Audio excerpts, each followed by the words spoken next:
it's my pleasure to welcome our colloquium speaker, Professor Ryan Ellis of Northeastern University. He's an associate professor of communication studies and an affiliate at the Data and Society Research Institute at Northeastern. Prior to his appointment at Northeastern, he was at the Belfer Center at HKS at Harvard and at CSAC at Stanford. About 4 or 5 years ago, I think it was, Dr. Ellis and I were part of a team at Northeastern that was awarded a U.S. Department of Homeland Security grant to study critical infrastructure dependencies and interdependencies in extreme events. It was a pleasure to work with Ryan at that time and learn from him in that process. He's got a really unique and insightful way of approaching research questions, and in terms of how he approaches systems level problems involving human factors. Today, Dr. Ellis is going to be giving a talk about his recent MIT Press book entitled Letters, Power Lines, and Other Dangerous Things, The Politics of Infrastructure Security. In my view, it's a great book. It's a must read for anybody who's interested in homeland security research, critical infrastructure research, terrorism, national securities, and similar topics of that sort. So without further ado, please join me in welcoming Professor Ellis to our colloquium. Hello, thanks, Noah. That was very generous. All right, folks, I'm going to share my screen so you can see my slides. Let's see if I can do this correctly. After 2 years of the pandemic, I should be able to do it. And yeah, okay. Alan, thumbs up, you can see the slides? Absolutely. All right, excellent. So as Noah mentioned, I'm going to talk today a little bit about my book, Letters, Power Lines, and Other Dangerous Things. So I was very happy to publish the book back in 2020 in the second week of March, which is also when the lockdown started and COVID started. It was not exactly the most fortuitous timing, but I was happy to have it out there in the world. I should say, if any of you are interested in the book, it is now available open access via MIT Press, so you don't have to pay for it. You can just go look at it, read it, get upset by it, argue with me, whatever you like. But it's out there for anybody who wants to read it. So I'm going to talk for probably about 30 minutes or so, maybe a little longer, maybe a little less, and give an overview of some of the key arguments. And what I really want to focus on is thinking about how we talk about and view and look at infrastructure security. I should know I am perfectly happy to be interrupted at any time. So if you have a question, feel free to butt in and explain, ask for a clarification, ask me to push a little bit more on something, or to help you just sort of understand what I might be going on about, because I can sometimes get lost in the details, but I'm happy to field questions throughout. So feel free to interrupt me and I would appreciate it. Okay, so let's dive right in. On March 12, 2013, this fellow on your screen, James Clapper, who is Director of National Intelligence at the time, sat in front of the Senate Select Committee on Intelligence. He was there to give the worldwide threat assessment. This was an annual congressionally required report that he gives outlining what the key threats to the nation are. Clapper, who as DNI is the nation's top spy, he oversees all 17 intelligence community agencies, departments, and bureaus, including things like the NSA and CIA that you're probably familiar with. He was plainly uncomfortable doing this. So you can go back and watch the C-SPAN video clips on YouTube. And he says from the outset, a public hearing on intelligence matters is a contradiction in terms. But Clapper was, going to go through with this anyway. He talked and provided, in some ways, a very important, unprecedented, and symbolic reframing of Homeland Security during this conversation. He said that threats towards infrastructure, critical infrastructure security, was now the #1 threat facing the nation. He put it ahead of WMDs, transnational crime, and terrorism. Clapper was very clear and very direct. Infrastructure security was the challenge of the 21st century. Now, this transformation had been bubbling up for a long time, really since 9/11. It didn't happen overnight. It was a culmination and transformation about how policymakers and the public talked about, viewed, and interacted with infrastructure. In the years since 9/11, infrastructure were recast as dangerous things, as I point out in the book. They were now sources of anxiety and dread in need of protection.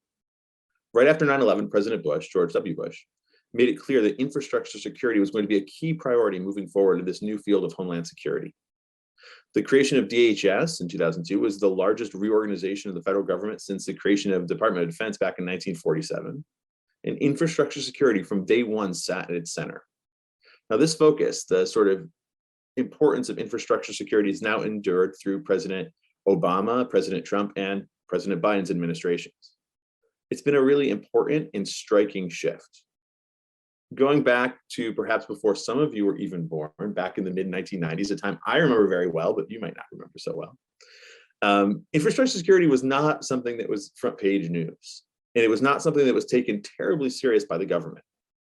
Critical infrastructure protection way back then was tucked inside a small office, the Bureau of Export Administration inside the Department of Commerce. They had a really modest $5 million budget, and they didn't receive much publicity attendant to their particular position. Between the late 90s and 2001, pre 9/11, critical infrastructure spending at the federal level was fairly minuscule. It was like about $1.1 billion, maybe at most 2.7 on an off year. By 2016, that number had risen to over $50 billion per year. 70% of all Homeland Security spending now is earmarked for critical infrastructure protection.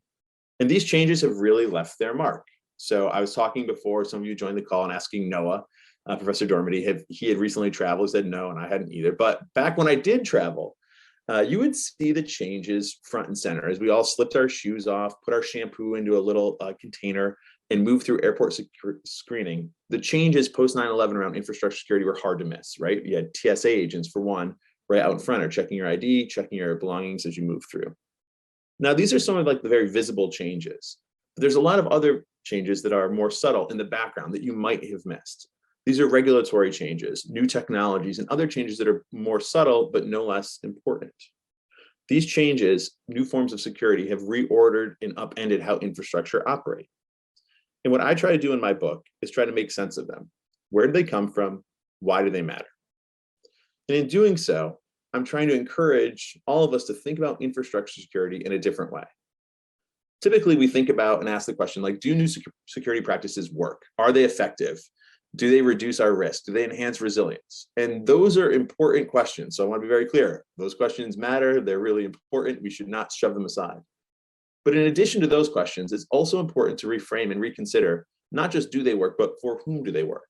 And what I mean by that is thinking about what type of social relations do these new forms of security enact? Because as we're going to see here, as we walk through a number of key case studies about post 9/11 security, security is never neutral. It always is sorting out and reordering and prioritizing certain users, certain uses, certain visions or ideas about how infrastructure should work. And so one of the things I try to do in this book is add this new question or emphasize this new question with a little bit more centrality, considering not only does it work, but for whom does it work? When you start to think about how security reorders and the social relations it produces, you start to complicate the question, I think, in really important ways. All right, now that's a lot of throat clearing. Let me talk about what we're going to do today. So I want to argue and present a different way about thinking about post 9/11 infrastructure security.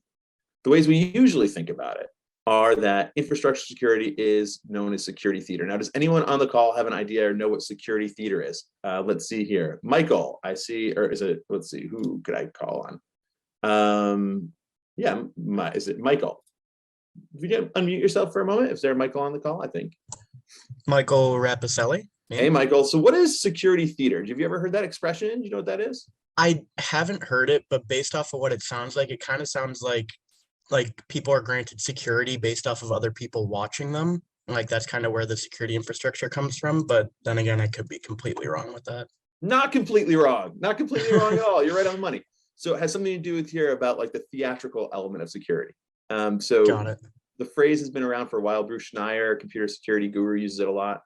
It's often thinking about security as little more than window dressing, like a way of and acting like you're doing something to enhance security, but really the impact isn't very much.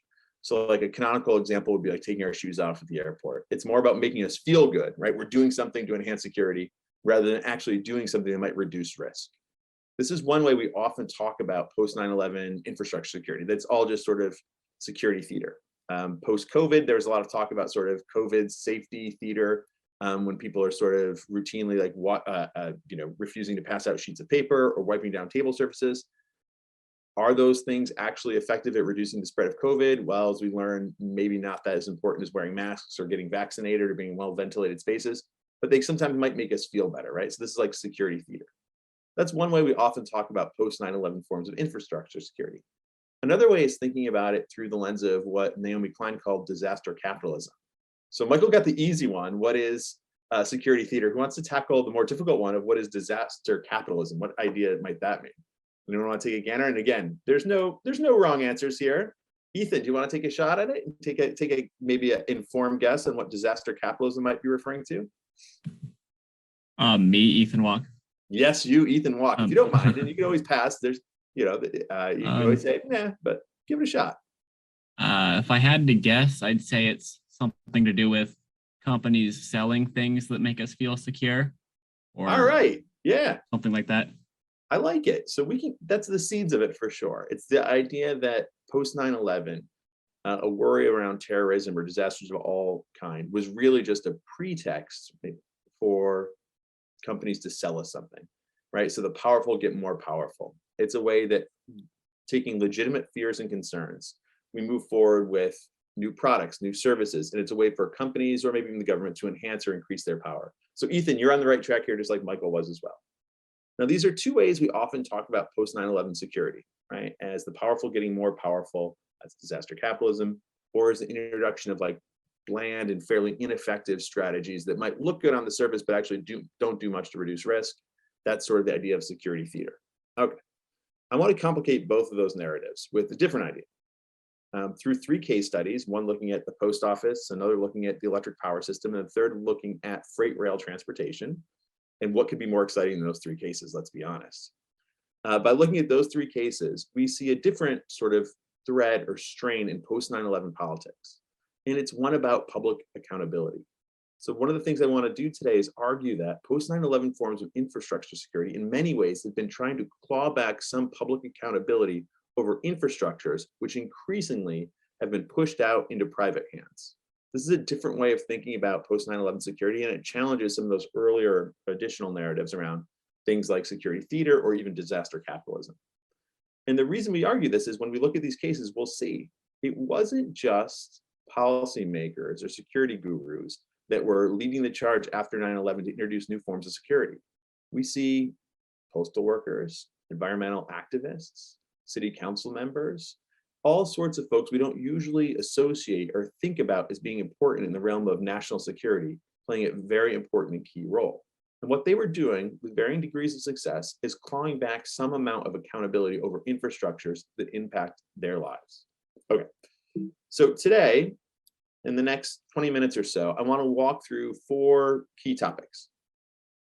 The first is I'm going to introduce some key concepts that you may or may not be familiar with. And as Michael and others already saw, I may call on you to help clarify and talk about these. You can always say, well, I'd rather just sit and listen and pass, but if you're up for a challenge, I would appreciate it as well. So we'll introduce some key concepts about how I think about risk and how I talk about and think about infrastructure. Next, we're going to turn to think about what I describe as the political origins of infrastructure vulnerability. Rather than seeing as vulnerabilities as natural or as a given, I want to argue that a set of political changes sit at the heart of our new vulnerable order. So the creation of infrastructure as dangerous things really rests on, in my read, 2 interlocking challenges or changes, pardon me. The first, policies of deregulation that remove or rescinded regulations that govern infrastructure. That begins really in the 1970s.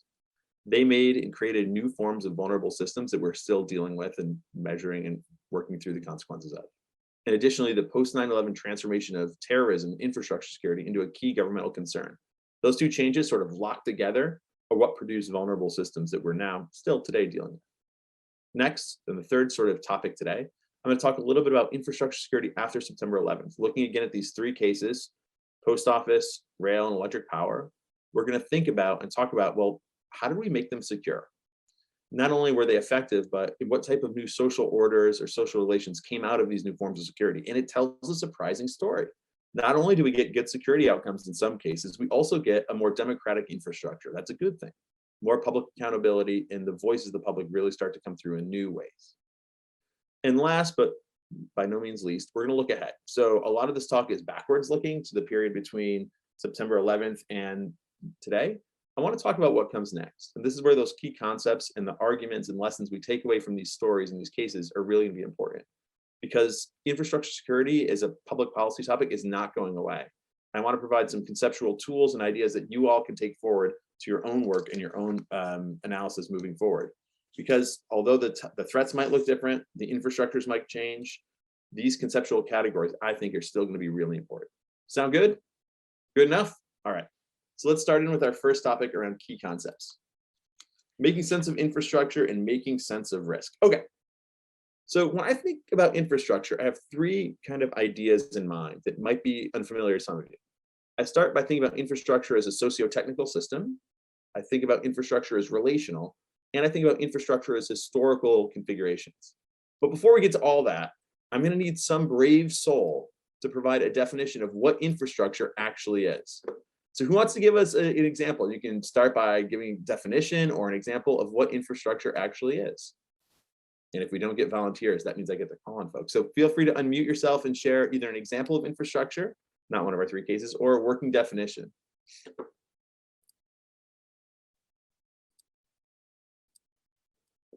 All right, Blaine, you want to take a gander? How would you describe infrastructure? Well, I would describe it as a set of fundamental facilities and systems that support the sustainable functionality of households and firms. Blaine, did you just have that one at your fingertips? It sounds so great. Excellent. I just Googled it real quick. Thank you. All right.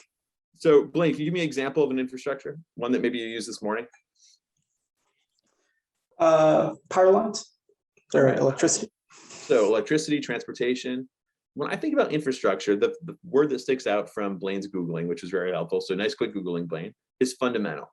They're sort of the vital systems that sit in the background. When I'm talking about infrastructure, I'm talking about those systems that support other forms of activity. So we might not often think about them, we might take them for granted, but we all rely on them and all use them. They're multi-user, multi-use systems. They support different users and different uses, and they're kind of tucked away in the background supporting other activity, right? That's the infra, the structural part. Okay. Good.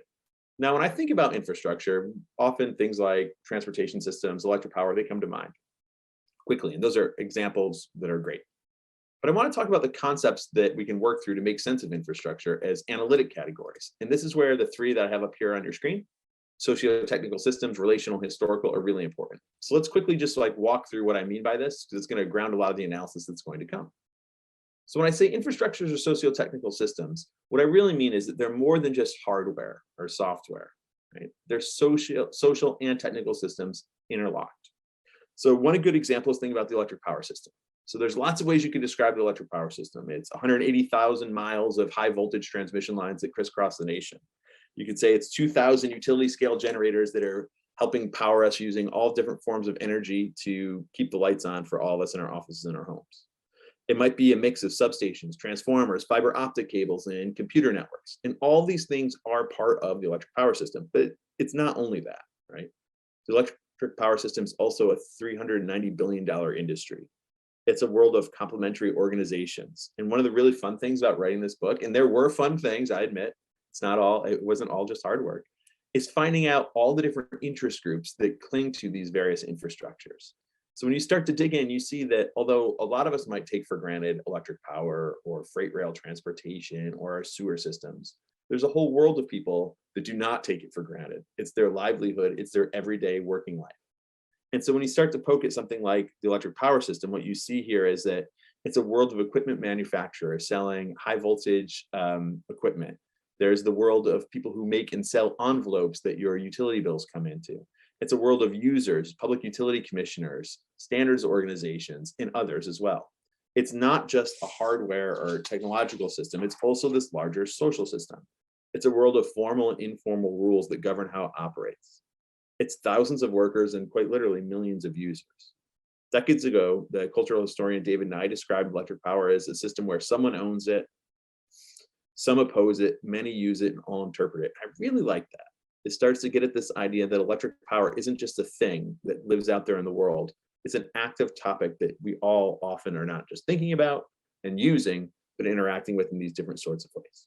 So for this first topic about infrastructure as socio-technical systems, what I want to describe here is the idea that infrastructures are more than wires, steel, or chips. They're also a complex set of interacting technologies, organizations, and institutions, and even cultural assumptions. It's like this collision between the technological and the non-technological that my analysis sits, because this is where I think a lot of the action about infrastructures both operate, how they change, and why they matter sits. So that's our first concept, this idea that infrastructure are socio-technical systems. The next topic I want to provide, or concept, pardon me, is thinking about infrastructures as relational. So this is where I'm going to give full disclosure and let you know that my first job out of college when I graduated was that I was a mailman. I worked as a letter carrier. It was one of the best jobs I ever had. I delivered mail in Brookline, Massachusetts, and it was great. It gave me insight to infrastructure in a different sort of way, and it provided a good reminder. Infrastructure always are grouping together different sets of users, uses, and different sets of relations. So take, for example, the post office or the postal system. For letter carriers, it's a job. Sometimes that job might be fun. Sometimes it might be frustrating. I remember when I worked there was a guy who every day when he clocked in, counted down the days to retirement. He only had like 7,000 left to go. He was a fairly new worker. So maybe not so much fun for that guy. But it's a source of sustainment. It's a source of income, right? For workers, it's a job. For rural communities, it's a lifeline. It delivers medicines and goods that they can't get elsewhere. For the mailing industry, this is like direct mailers and commercial mailers. It's a lifeline. It's how their advertisements arrive to their customers. It's a business. To some, no doubt about it, the post office is a nuisance. Chief Justice Berger, way back in 1970, gave this sort of blistering account, saying whether measured by pieces or pounds, every man's mail today is made up of overwhelmingly of material he did not seek from persons he did not know, and all too often he might find offensive. That's back in 1970 when junk mail was still kind of in its infancy. I would hate to see what Berger would offer today if he was still around. But to others, despite that sort of jaundiced view, the mail is a source of cherished connections with loved ones, grandparents, family members from distant places. The point of all this isn't just that I get to reminisce about my days as a letter carrier, though I always like doing that. It's to think about the idea that infrastructures are always sites of drama that pit different groups together. They lash them together and bind them in different sorts of configurations. These groups are always jockeying for control, and it's often, but not always, sort of a zero-sum game. So one thing we think about here when we look at post 9/11 infrastructure security, both today and moving forward, is that these different groups are always jockeying for control, and power is at the center of this reorientation about what forms of security we're going to have, because security is always going to prioritize some users, some uses, and some ideas about the system over others. So thinking about the inside baseball of infrastructure is really important because they always are these sort of relational containers or relational sites. The last key concept when I think about infrastructure that I want to introduce today is the idea that infrastructures aren't just relational, they're also historically formed. So the freight rail system is like a great example here. Decisions we made decades, or in some cases centuries ago, lock us into certain policy outcomes, or set the terms for policy debates, I might better say. So infrastructure are historically situated and historically given. For example, when it comes to freight rail, decisions we made back in the 19th century and early 20th century really matter. It set where, how we were going to lay out the track, where it would go, how certain commodities would be priced or not, right? We favored farm commodities over others because the farm lobby was really instrumental back then. And so the point here is once these laws and regulations were put in place back in the late 19th, early 20th century, they get really hard to dislodge. The element of history and path dependence is really strong when it comes to infrastructure because not only are they surrounded by interlocking industries, not only are they governed by rules and laws that are difficult to change, also like the platform aspect of infrastructure make it so that the early movers and the sort of decisions we make early become very difficult to change. So it's the idea just that you probably all, or maybe many of you are familiar with, is that infrastructures themselves can be path-dependent processes. Early decisions set the terms for later discussion and later action. Now, this does not mean that infrastructures can't change. We're going to look at two moments of change here in a minute. The 1970s, there was a seismic reorientation about how infrastructure operated with deregulation. And after 9/11, there was significant, maybe not as significant as that period in the 1970s, but significant changes as well. The point when we talk about infrastructure as historical is that these trajectories are difficult, but not impossible to change. They're sticky, all right? So those are three concepts that I think are really important to keep in mind when we start thinking about and walking through the post 9/11 discussion about infrastructure. Now, the book and the talk, though, isn't just about infrastructure, it's also about risk. On the risk side of things, there's two ideas I draw from. The first is the idea of normal accidents that some of you may or may not be familiar with from Charles Perrow. And it's a very interesting theory. I'm not going to spend a lot of time on it today, but it's the idea here that the technical outlines of a network really matter. Different systems fail in different sorts of ways. Systems that are tightly coupled and complex can lead to significant failures. This is the idea that a small change here in a system that is tightly coupled and complex can have a catastrophic failure. The other idea, which comes from the German sociologist Ulrich Beck, is this idea of risk society. And for Beck and Perrow, they kind of work hand in hand. For Beck, it's the idea that risks is a new way in which political groups can organize. And the idea I take away from Beck, and there's lots of aphorisms in Beck, there's lots of useful things, there's lots of stuff that is less useful. It's the idea that risks are always sort of a cultural articulation. They never speak for themselves. They always require us, groups, to organize around them. They might be a very useful tool for political organizing, but risks never compel anything in and of themselves. So if you put sort of Perot and Beck together, Perot might give you a diagnostic to say like, okay, here's a system that is more risky than not, that is prone to catastrophic failure. But it's Beck who gives us the tools to think about, well, why does that become a political problem? How does it emerge as a salient issue for policymakers to start worrying about, to confront? So those are like sort of our lodestones. Okay, or lodestars, pardon me.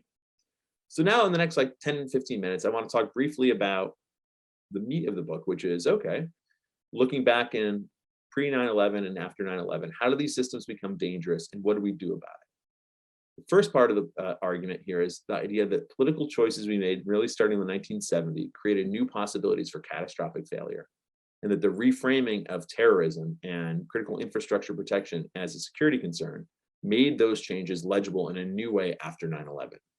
You can see this play out across each of the different systems. Regulation worked for well over a century in many cases to provide systems that were broadly available, roughly stable, and open to many, if not all. But the regulatory compact started to fall apart really in the late 60s, early 70s. What I tried to do, and I'm not going to spend a lot of time on it here because I keep an eye on the clock, is talk a little bit about the ways in which regulation, the inefficiencies of that old system, actually were providing a measure of security that was easy to overlook. So what we see when we look at the regulatory scheme that operated in rail, in post office, and in electric power was that there were margins of inefficiency and slack and redundancy that were built into the system. These things, while often derided or decried as inefficient, actually were providing us a measure of resilience that was easy to overlook. Ironically, starting in the 1970s, deregulation would start scraping away or chipping away at each of these sort of elements.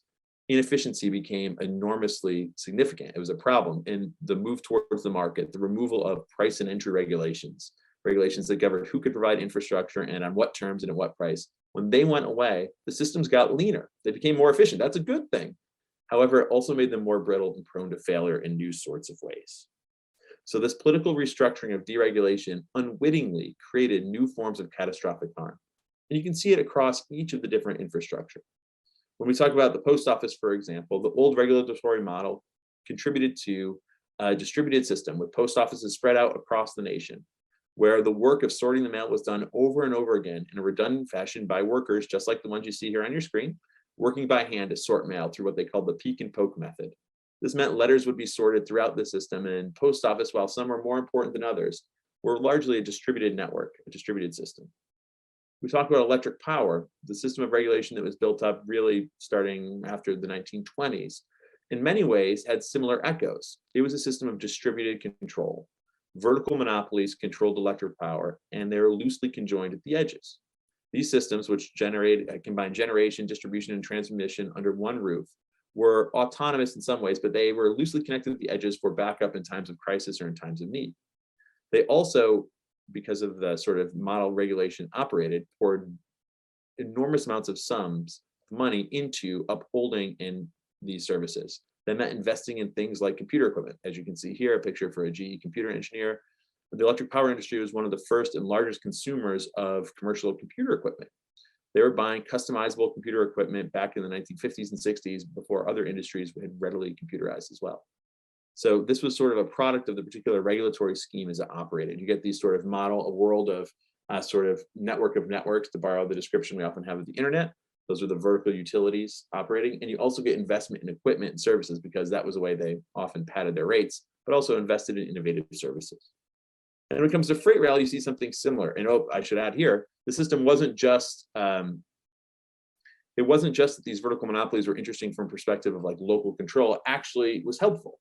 When blackouts happened, even like the terrible New York blackout in the 1970s, when blackouts happened, they remained largely local events rather than regional catastrophes, right? So the sort of organization of the system flowed through the regulatory model, and that changed how failures would or would not happen.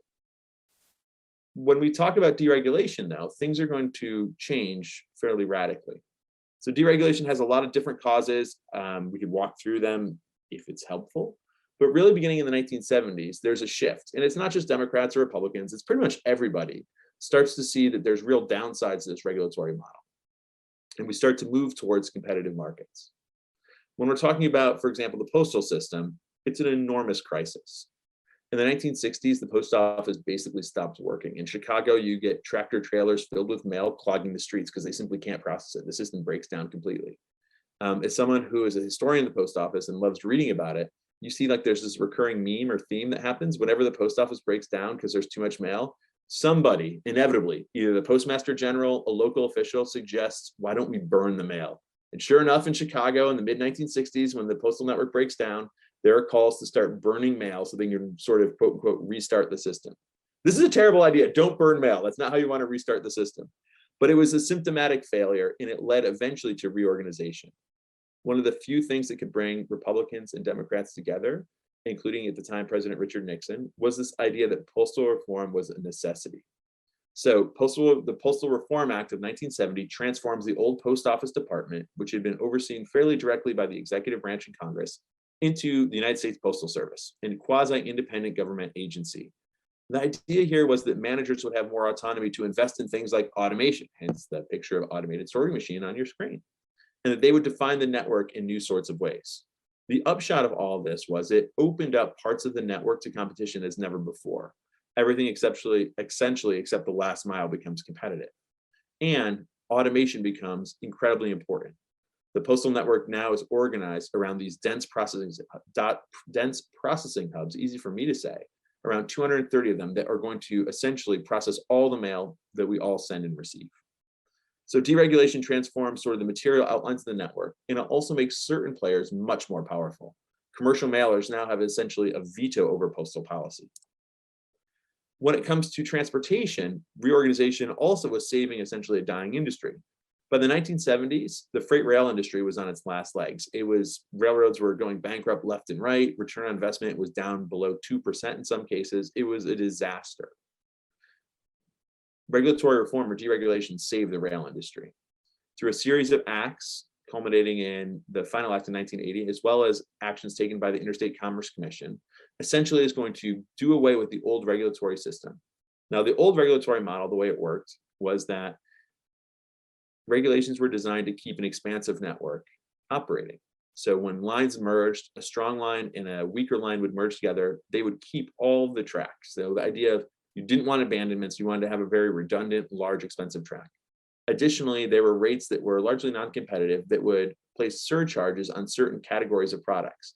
Things like toxic chemicals, which becomes a big deal after 9/11, were going to be charged a higher rate than bulk farm goods, for example. These were weird quirks of history that had some logical basis, but also reflected agitation of different industries. By 1980, these are all falling away. Mergers and acquisitions are now going to be done to preserve not an expansive track, but to preserve the railroads themselves. So what you start to see is a dramatic decrease in the amount of rail across the nation. We go from having over 200,000 miles to like 140,000 miles in fairly short order. You also see railroads consolidating and having a free hand in rates and changing the rate structure very quickly. It's going to shift what types of products are shipped across the railroads. In particular, it's going to lead to an influx of highly dangerous toxic inhalants, which now move from being transported by truck to being transported by rail. Something that was an efficient outcome of deregulation will also later become a security problem. When it comes to electric power, the reordering is somewhat similar. For a variety of reasons, starting really with the Carter administration, the vertical monopoly system was chipped away and opened up, and competition comes in. Now, for the first time, competition is a dominant force in electric power. Companies are selling generation or reselling it across the grid sort of through this wheeling process.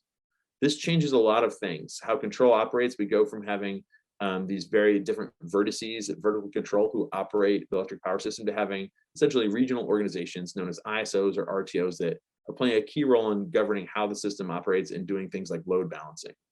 Additionally, when the regulatory model changes, so does the equipment mix inside electric power. So it's not just that these systems become more tightly integrated, the technologies they use change. We go from using these idiosyncratic custom computer systems using commercial off the shelf, which is all fine and dandy if you want to save money, but it does create new fears about manipulation and sabotage and really around hacking. So this is sort of thinking about this reordering in post and rail and electric power. There we see the map of, as I was talking about a moment ago, the ISOs and RTO models. Now, this all matters because it creates new possibilities of failure. In electric power, it created new possibilities of hacking and large-scale failures that weren't just local in nature, but regional. In transportation, it created new possibilities that we would have toxic spills near city centers and increase that likelihood. In the post office, sort of reorganization around these dense hubs, those 230 some odd processing and distribution centers, means that if anything were ever to happen inside one of those hubs, the whole system, rather than just a small part of it, would come under stress. These things were all issues, but they don't become seen as problems until we have this larger restructuring or reframing. After 9/11, almost immediately, President Bush, in speeches given in October, starts talking about critical infrastructure protection. Now, for years, groups have been trying to get the federal government to worry about critical infrastructure protection with basically no real success. So in the 1990s, after the Oklahoma City bombing, President Clinton created a commission, the President's Commission on Critical Infrastructure Protection, the PCCIP. And the commissioners were appointed from industry. The head of like the American Railroad Association was one commissioner. A professor from Georgetown was another. And they gave a whole host of recommendations about how vulnerable our infrastructure was because of things like deregulation and technological change. Now, that report landed with a thud. No one really cared. One of the commissioners in a oral history said that the closest they ever got to President Clinton was in a very crowded ballroom like 200 feet away. Another commissioner said that if they wanted to get their picture taken with the president after doing this very important work as serving on this presidential commission, they would have to walk down to the White House gift shop, get a photo of a large cardboard cutout and stand next to it. So this is sort of, the traditional Washington thing, right? Death by committee. We appoint a commission, they produce a report, and then nothing happens. And that's basically what happened. There was a few lines in a speech in Annapolis, Maryland, but not much more. So the PCCIP, they produce a report that talks about how important infrastructure security is, but nothing really happens afterwards. We also see just before September 11th in 2001, former Senators Hart and Rudman are on a commission where they talk about infrastructure security, sort of trying to revive the ideas of the PCCIP. Nothing. But it's after September 11th where these ideas, which have been gaining dust and sitting on the shelf, they're quickly taken up. And all of a sudden, critical infrastructure protection, a phrase that the PCCIP had said was a phrase designed to induce yawns, now all of a sudden is finding its way into President Bush's speeches left and right. It becomes a new way of thinking about and talking about infrastructure, one that policymakers and the lay public are becoming increasingly comfortable using. When finally, belatedly, DHS is created with the Homeland Security Act of 2002, infrastructure security is going to be one of the 4 key mission areas. And it's going to be one of the key mission areas and directorates. All of a sudden, infrastructure security goes from being something that was very much on the back burner to being front and center. As we talked about at the introduction, it's going to be a new multi-billion-dollar Homeland Security effort, and it's going to really shape and change how infrastructures operate. So very quickly, I think it's important to talk about, well, what do these changes actually do? And what we see in each system, in railroads, in the post office, and electric power, is that the changes didn't play out as anyone exactly planned. When we're talking about the postal system, the 2001 anthrax attack, something I remember very well as a college student at the time, and then later as a postal worker, because it was still very much in the air, was that this was an important moment where all of a sudden the war on terror came home. Right here we have a Time magazine cover from October. A handful of letters stuffed with anthrax were sent throughout the mail. Now, no one at the time really knew who did it. It targeted politicians, it targeted news anchors, and a few other groups. But what was terrifying about it at the time, especially if you were a postal worker, is that the letters didn't stay sealed. As they moved through those automated processing hubs, those 230 distributing and processing centers, anthrax spread across, touching on and connecting to everyday letters. At first, the Postal Service sent out this kind of postcard to every single address in the nation, telling you not to worry, and here's what you should look for: misspellings, letters from people you didn't expect. Here's what a suspicious package might look like. But cross-contamination made all this sort of useless. The everyday letters and circulars and magazines that arrived at your home potentially could have spores of anthrax on them. And indeed, anthrax wound up in 60 different locations in 6 different states as it moved from those dense hubs out across the network. It was a network problem. Fairly quickly, letter carriers took up a wildcat strike and started walking out of facilities. They demanded a more secure and safe system. This put the Postal Service in a very difficult position. On the one hand, labor wanted new tough standards. On the other hand, Those who relied on the mail to send it through for business purposes did not want any new added costs. So how is this going to get sorted out? Well, the more expansive ideas put forward by labor unions were tossed aside. Here we see an example where new forms of security reinforce the powerful. Almost does start to look like Naomi Klein's disaster capitalism thesis. We installed these things called the BDS, they're essentially anthrax smoke detectors inside processing and distributing facilities. However, what the rub was, they only tested mail that came from collection boxes and individual homes. 75% of the mail, all mail sent by commercial mailers, was not going to be screened, despite the fact that that mail often was contaminated, or in some cases was contaminated. The decision was incredibly consequential, and it reflected the lobbying power of large volume commercial mailers. They did not want the added cost this new billion-dollar security system would have, and so instead it was foisted on the public.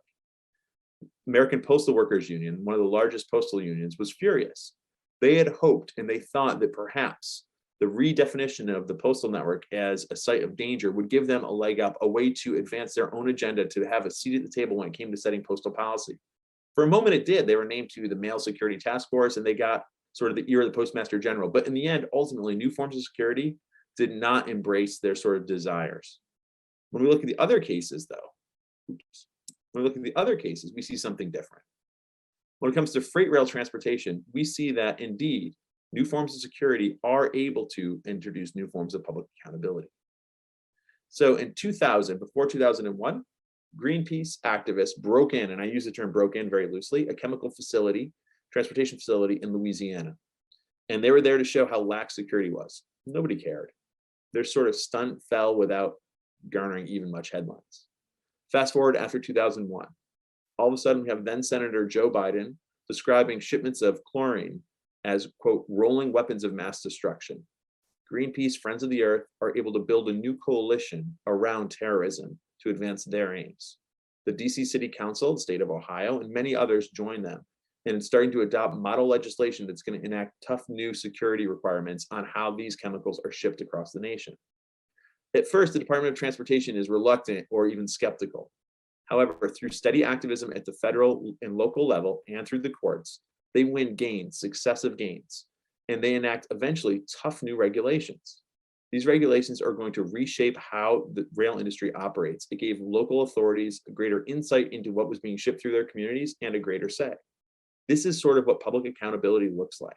It was bringing voices that had been marginalized through deregulation back into the fold under a new guise. And it wasn't just important for sort of having these voices in sort of some sort of squishy, feel-good way. It also had important security impacts. Here, for those of you who may know, there was a terrible rail derailment in Quebec back in July 2013 that essentially leveled a city center. 40 blocks and 46 people were killed when there was this derailment of a runaway train.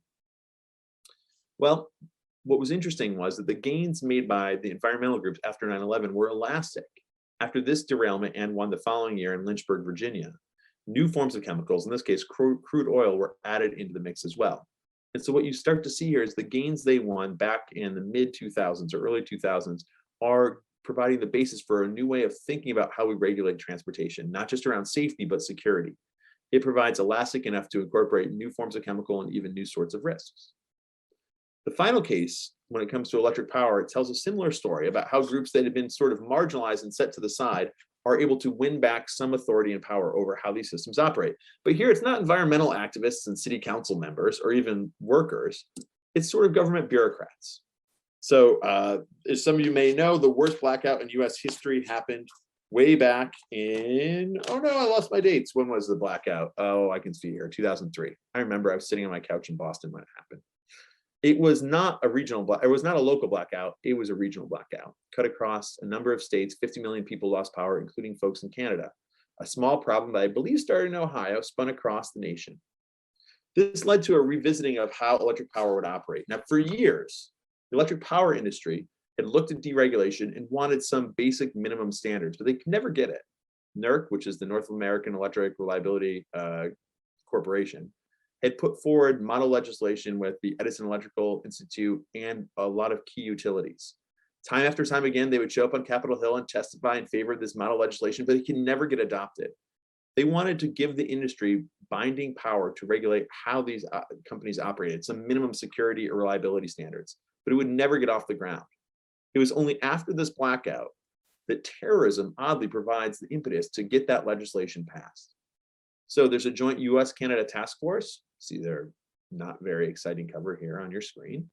And they go and look at what happened. And they rule terrorism out. Quickly, President Bush had said, one thing I can be certain, this wasn't Al-Qaeda.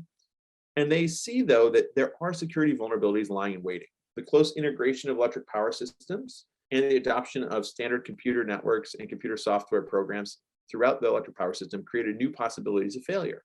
And so something like a third of the recommendations this task force comes up with are all about cybersecurity and preventing sort of against what they described at the time as cyber terrorism.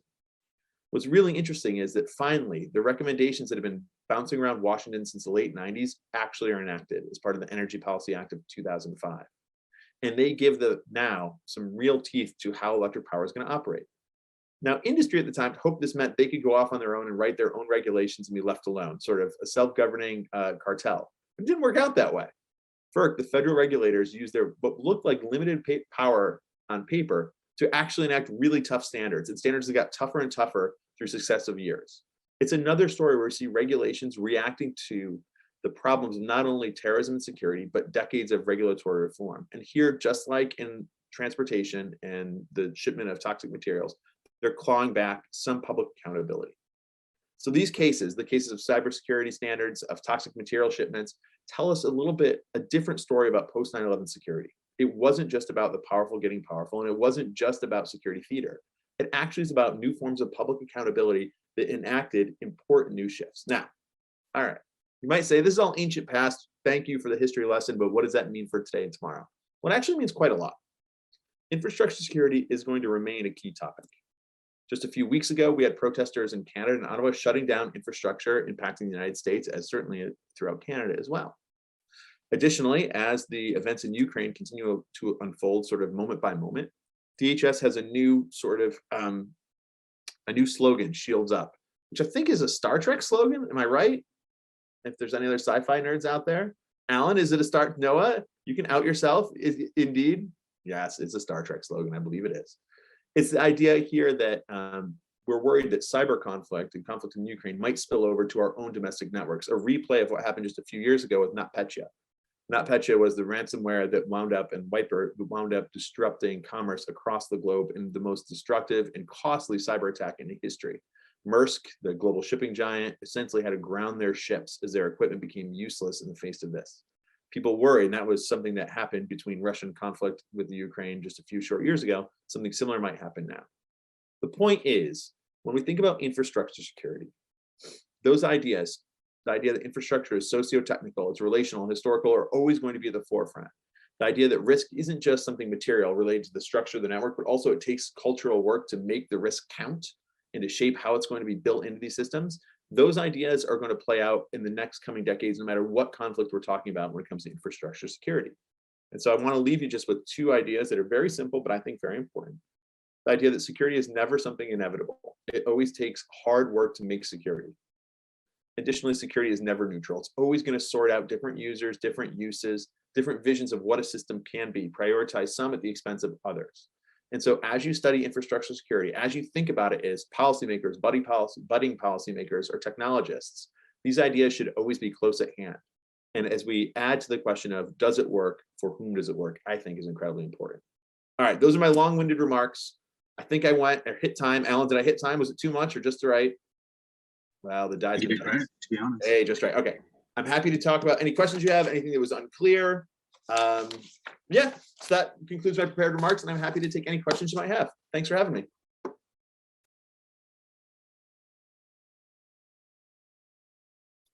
I'm going to go ahead and stop the share. Stephanie, go ahead.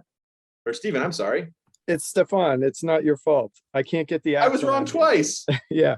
I didn't think I was going to show myself today, so I didn't bother combing my hair. I apologize. Thanks for the nice presentation. That was super interesting.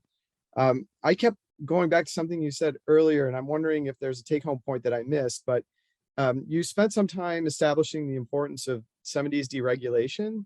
And you also spent some time sort of helping us see how the structure of a market, or like the amount of regulation, influences what interest groups we have who have a stake in security in that area.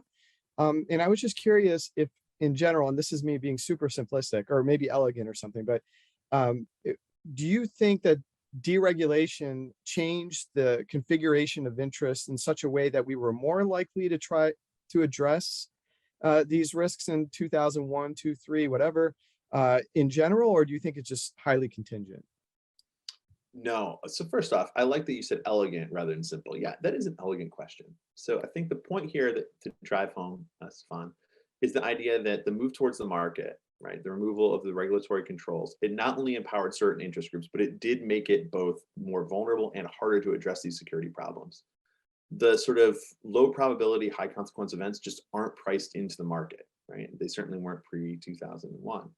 And additionally, the things that were making those systems efficient, like cutting track, recapturing traffic, consolidating services, those things were all very reasonable from an economic point of view. It made the systems more efficient. The problem here is efficiency and resiliency, or efficiency and security, did not walk hand in hand. So you sort of get this twin problem of, one, it gives power increasingly to actors whose narrow self-interest isn't going to align with public safety and security in all cases.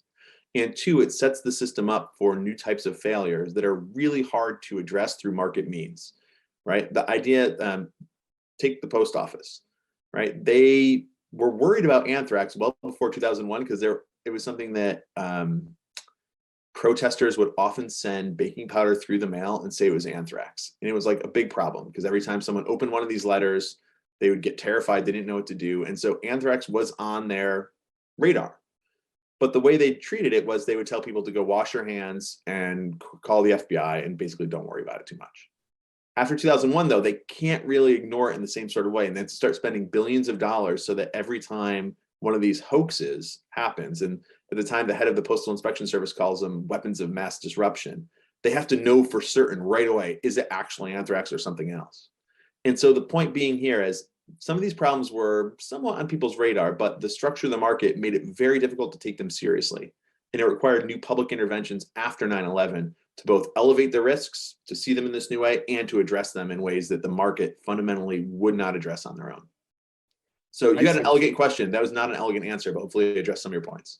Yeah, and if you don't mind, I'll just follow it up real quick. I was just thinking in terms of how interest groups form and which ones are likely to be influential with government. And I could imagine like the Union of Post Office Workers being somewhat influential.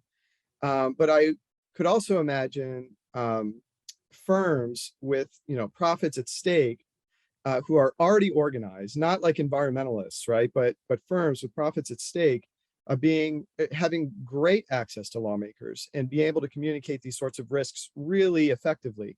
And so to the extent that deregulation brings business interests into it, I could see on average resulting in the better communication of risks to lawmakers.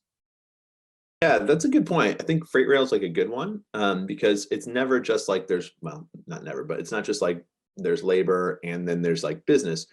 When we're talking about infrastructure, there's multiple competing business interests. And so what you see when the debate really flowers around toxic materials and the safety and security of it is you get this really interesting split between the American Chemistry Council, who represents shippers of toxic materials and chemicals, which are very important. Like we need chemicals for all sorts of things, and the railroads. The railroads look at this as an opportunity to finally shed some unprofitable businesses and to say, those risks are uninsurable. We shouldn't, like the very small remaining elements of common carrier regulation should now go away. So that if we want to carry, we don't want to carry chlorine, we don't have to. And so you see arguments across these business interests. So policymakers are left to sort of wonder how this is going to sort out. And one of the interesting things that happens is that environmentalists are able to use this to build a coalition that actually can push back against what were really powerful interests. The idea that they were going to introduce regulations over the objections of the American Chemistry Council would have seemed like a pipe dream on September 10th, but it becomes a reality afterwards. And that's only because terrorism is this new organizing principle for them to find allies that otherwise wouldn't have been allies. Even in some ways, the railroads are willing to dip their toe into this water because for them, it changes the way they calculate risk as well. And so I think here the nature of infrastructure is relational, that it's not just one or two groups, but these different groups mixed together, including very important customers, as well as operators and workers and users in different sorts of ways. that's where you get some interesting coalition realignment across interest groups.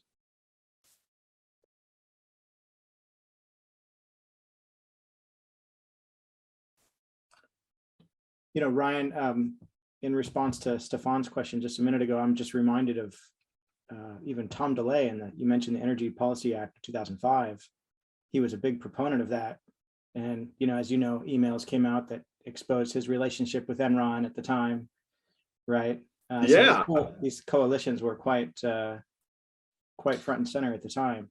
Yeah, the interesting stuff like the Enron thing is everybody thought, I think the Toronto Star at the time called the Energy Policy Act like the biggest giveaway to industry ever. It looked like on paper that the Energy Policy Act was going to be a way to allow the power industry, the Enrons of the world, essentially, to divide up their own rules and enforce them.